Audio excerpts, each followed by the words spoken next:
De Zeeuwse zoektocht naar personeel is voorlopig nog niet voorbij. Een strop voor de ondernemers zelf, maar ook voor de economische groei. Die economische groei kan wel begrensd worden door het feit dat we daar gewoon de mensen niet voor hebben. En verder in deze uitzending. Een boete voor het achterlaten van de hond in een auto.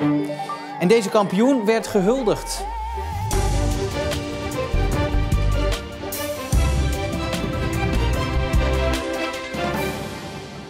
Goedenavond. Na 2 coronajaren hadden we het nooit kunnen denken. Het gaat te goed met de economie.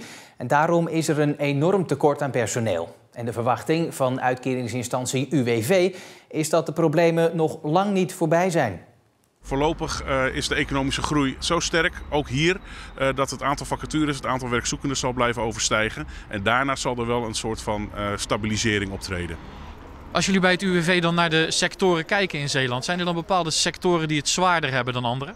Zeker, voornamelijk de techniek gaan we naar kijken, naar de zorg, maar ook zeker de horeca. Omdat de horeca natuurlijk nadrukkelijk als werkgever vertegenwoordigd is in Zeeland. Dienbladen die wachten op obers, keukens waar niet genoeg koks zijn en taps met niet genoeg barpersoneel.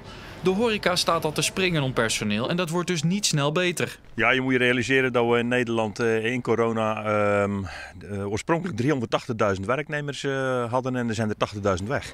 Om zoveel mogelijk plekken op te vullen zijn het UWV en Frank de Reu het eens. Er moet veel creatiever worden gezocht naar nieuwe medewerkers. Bijvoorbeeld werktijden, 4-daagse werkweek in plaats van 5-daagse werkweek. Mensen in het weekend een dag vrijgeven, weet je. Maar dat moet wel kunnen. Je moet ook voldoende massa hebben om dat te kunnen doen. En anders resteert er niks dan wat op dit moment al heel veel collega's doen. Is namelijk een dag extra dicht. Of misschien wel 2 dagen extra dicht. Of een morgen extra dicht. En dat zijn maatregelen die je eigenlijk liever niet neemt na 2 van die coronajaren.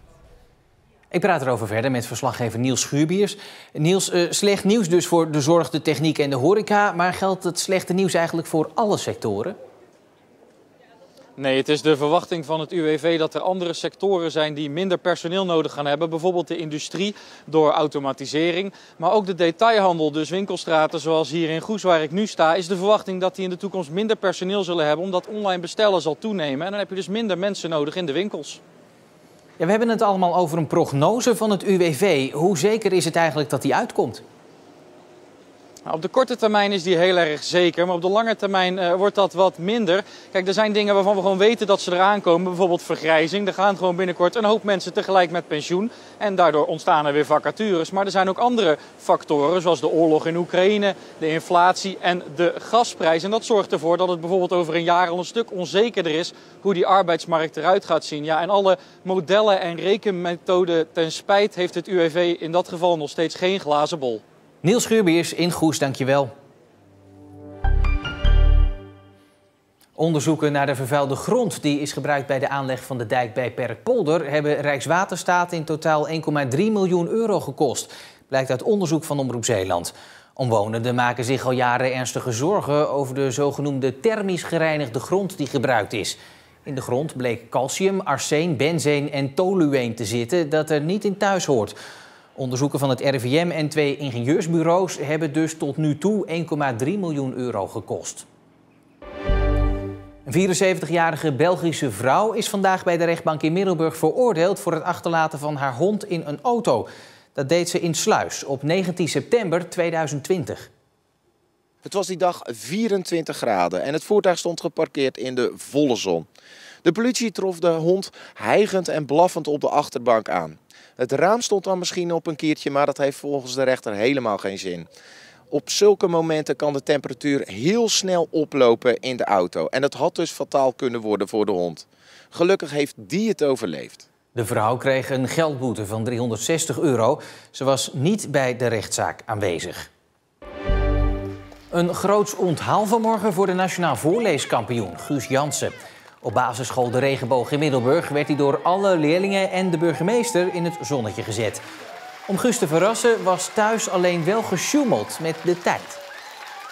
Alle klokken waren een kwartier verzet, zodat het leek alsof ik wel op tijd naar school ging. Maar eigenlijk ging ik een kwartier later naar school. Dus ja, toen zag ik alle kinderen op het plein en ik dacht, oh ja, ik zou ook nog gehuldigd worden. Nou, dat zal dit al zeker wel zijn. En inderdaad. Ach, dames, sprak de koning. Echte schoonheid zit van binnen. Guus werd vorige week in Utrecht kampioen. Volgens de jury valt vooral zijn ontspannen manier van lezen op. In totaal deden ruim 3000 Nederlandse scholen mee. Guus is de eerste Zeeuw ooit die nationaal voorleeskampioen is geworden. Een driemaster van bijna 30 meter hoog is vanmiddag aangemeerd aan de splinternieuwe Albionkade in Vlissingen. De komst van het tolschip viel goed in de smaak bij de Vlissingers. Ja, we zijn er echt trots op. Ja, ik vind het echt heel mooi eruit zien. Zeker. Het is heel bijzonder. Dat had ik nog niet eerder gezien. Ja, wel dus de tolships gezien en zien varen op de Schelde. Maar dit had ik nog niet gezien. Nou ja, ik ben hier geboren en omdat je dan Vlissingen ziet ontwikkelen, hoe groot het wordt. Ja, dat doet het hem. En het water, ja, wees eerlijk. Zeeland en het water, Vlissingen vooral. Een heel nieuw gevoel. Want we hebben andere jaren hebben we hier ook wel eens een beetje in de buurt gelegen. En dan had je er een heel angstig gevoel bij, want dat stond echt aardig op instorten. Maar je kunt zien dat er enorm wordt gewerkt aan de infrastructuur hier. Hè. We natuurlijk de glorie van wel eens terughalen voor Vlissingen. En de Westerschelde-tunnel is vannacht dicht in verband met jaarlijks groot onderhoud. Daarbij moet je denken aan een schoonmaakbeurt voor het Tolplein, inspectie van de camera's en de verlichting, maar ook reparaties aan het asfalt. Tijdens de totaalafsluiting is het trouwens ook nog een calamiteitenoefening voor de veiligheidsregio, politie, brandweer en ambulance. De sluiting begint vanavond om 8:30 en om 4 uur morgenochtend is alles weer blinkend schoon en fris. Hij is Zeeuws-Vlaming in hart en nieren, maar toch verhuist René Tas naar Noord-Holland.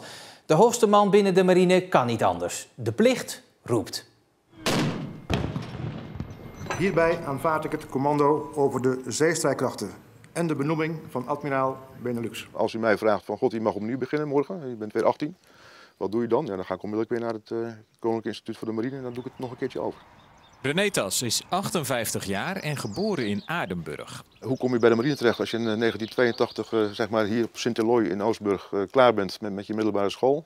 Ik heb eerlijk gezegd er niet echt een verklaring voor, anders dan dat ik op mijn middelbare schooltijd, maar eigenlijk daarvoor al, heel graag geschiedenisboeken las. En dat boeide me.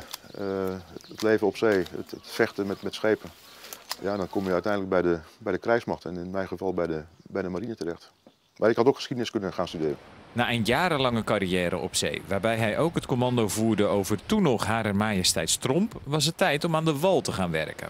Het hart ligt nog steeds bij het varen. Ik was gisteren nog heel even aan boord van een van de schepen. En dan kom ik op het schip en dan denk ik onmiddellijk van, god, weg met dat bureau, laat me maar weer varen. Maar op een gegeven moment houdt het toch gewoon op. En je wordt dan gevraagd voor nieuwe functies. En je zegt ja, en dan voordat je het weet zit je met 3 sterren op je schouder bij baas van de marine. Tas vindt dat de marine goed is voorbereid op haar taak.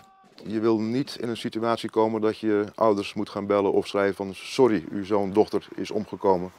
Want ik heb zitten suffen, ik heb niet zitten opletten. En dat heeft mij altijd wel gedreven. Want als het echt uit de hand loopt, waar dan ook in de wereld, ja, dan kijkt men toch naar de krijgsmacht. En dat moet je dus, mag je rol niet onderschatten. En het maakt niet uit of je admiraal bent, of de jongste matroos of de jongste marinier. Dat geldt voor ons allemaal. Ja. Bij zijn aantreden in september benoemde de commandant 3 speerpunten. 1. Missie. 2. Mensen. 3. Thuisfront. Het geld wat we nu extra hebben gekregen en waarschijnlijk nog meer gaan krijgen, daar kunnen dus die missie meer gefocust gaan trainen. De mens is niet alleen loon. De mens is ook zorgen dat die reservedelen zijn, dat je munitie hebt, dat je mooie reizen hebt. Dat je als team werkt, dat je inclusief bent, hè? Geen pesterij aan boord, geen dat soort dingetjes. Dus eigenlijk alles. Dat je je werk leuk vindt. Thuisfront is een beetje, het zijn kleine dingetjes die we willen verbeteren.